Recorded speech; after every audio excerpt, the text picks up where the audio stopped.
Welcome back to another episode.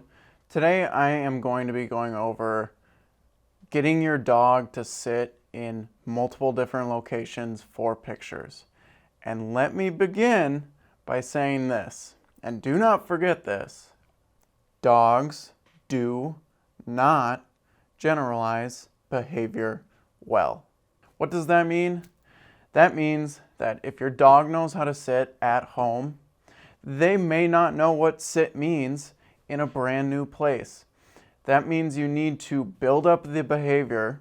That way, when you go to a brand new place, they have a basis for doing this. So every time you are teaching them something in a new location, just expect them not to really know what's going on. It's not them not listening. It's completely different context than what they normally are, and that confuses them.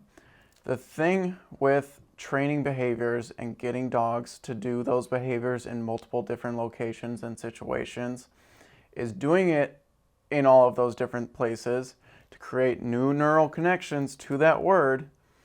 That way they begin to associate that word much stronger than they would if you only taught them these things at home. You need to go to different locations and practice things like sit.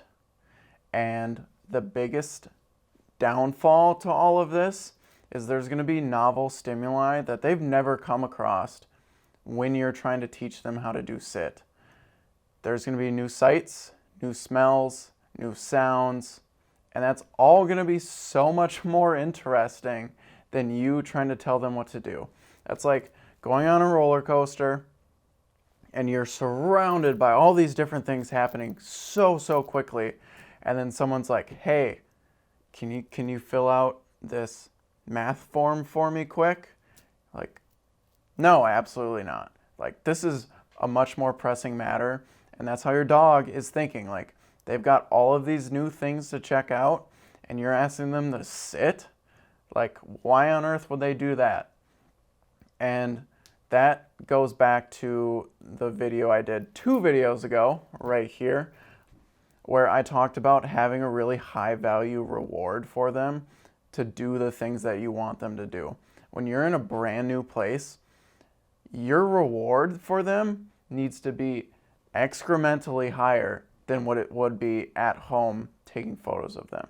Because at home is normal. That's what they're used to. But in a brand new place, that is so much more interesting than you will probably ever be. Now, if you go to the same location a bunch of different times, they're going to start getting used to it. They're going to be more likely to listen to you when you give them a command. So, highly recommend doing that. But when you go to a brand new place, like if I'm out taking photos in a brand new place that I've never been either, Maya's probably not going to listen in that situation either. So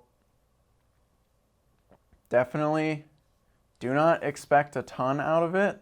Try and reward the hell out of them when they do it, but do not expect them to be like, oh yeah, I know exactly what that is, or I'm just going to listen to you right here and now, because they probably won't. Another thing, I'll toss up some photos and I'm just going to say, bad, good, bad, bad, good. Now, why are those bad and why are those good? Well, Maya's gonna sit in all of them, but she's hunched over. I know what she's doing. She's like waiting for me to throw the rock that I have in my hand because she loves rocks, and that's one thing I can use in the environment to get her to listen to me. But she's hunched over like this, waiting for me to throw it, and I would rather her be up and perky. That way it actually looks like she doesn't look weird when she's sitting normally. She's not super overexcited for what's about to happen, but she's attentive and she's listening. And that's what you want to go for. And it's kind of hard they have their moments. Sometimes they're super excited for whatever is about to happen. Sometimes they're like, it's not a big deal, but they're ready for it. And that's what you should probably aim for. I have taken probably tens of thousands of photos of Maya, and most of them are crap. Dogs are hard to pose, and that will not change throughout the life of them. You can't tell them exactly how to pose. You can't do it like you can a person. Like, oh, rotate your shoulders, rotate your hips, pop your hip out. You can't do that with a dog. So you're going to get a lot of misses. You're going to get a lot of bad shots, but you just need to keep trying, and eventually you're going to get some shots that you're super proud of. Like, Maya looks phenomenal in this photo, and I use this photo all the time because she looks great. She's really tiny in the frame, but the pose and the subject matter surrounding her is just perfect. It looks great. That is a timeless photo, and I am so glad that I have that, and I do not know why I do not have a print of it, because that would look gorgeous on my wall and be like, I remember that time we went on that trip, and that memory is just emblazoned on my wall.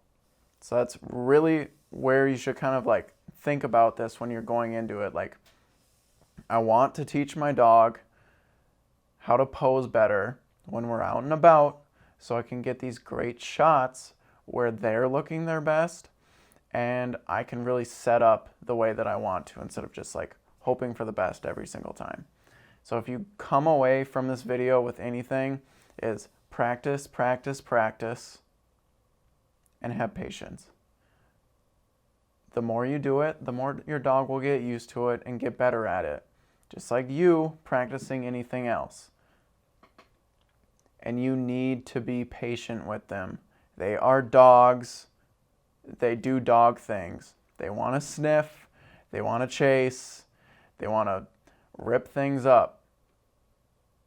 That's what you should expect them to do. So going and asking them to do something for you in a brand new place where they've got all these different things that are brand new to explore is going to be asking a lot. So keep your expectations low, but keep practicing until you get it right. It's going to take a long time. Most of the time it's probably not going to work out, but putting in that effort now and building that base of behavior is going to help you further down the road when you're in a new place. So if you have any other random questions about dog behavior and taking better photos of them, like, please let me know. And if you want me to cover anything dog related or photography related, please throw it down in the comments. I don't really know where this channel is going right now, but if you like it, go ahead and hit the subscribe button. It's like down here-ish in that area. And yeah, thanks for watching. Until next time, peace.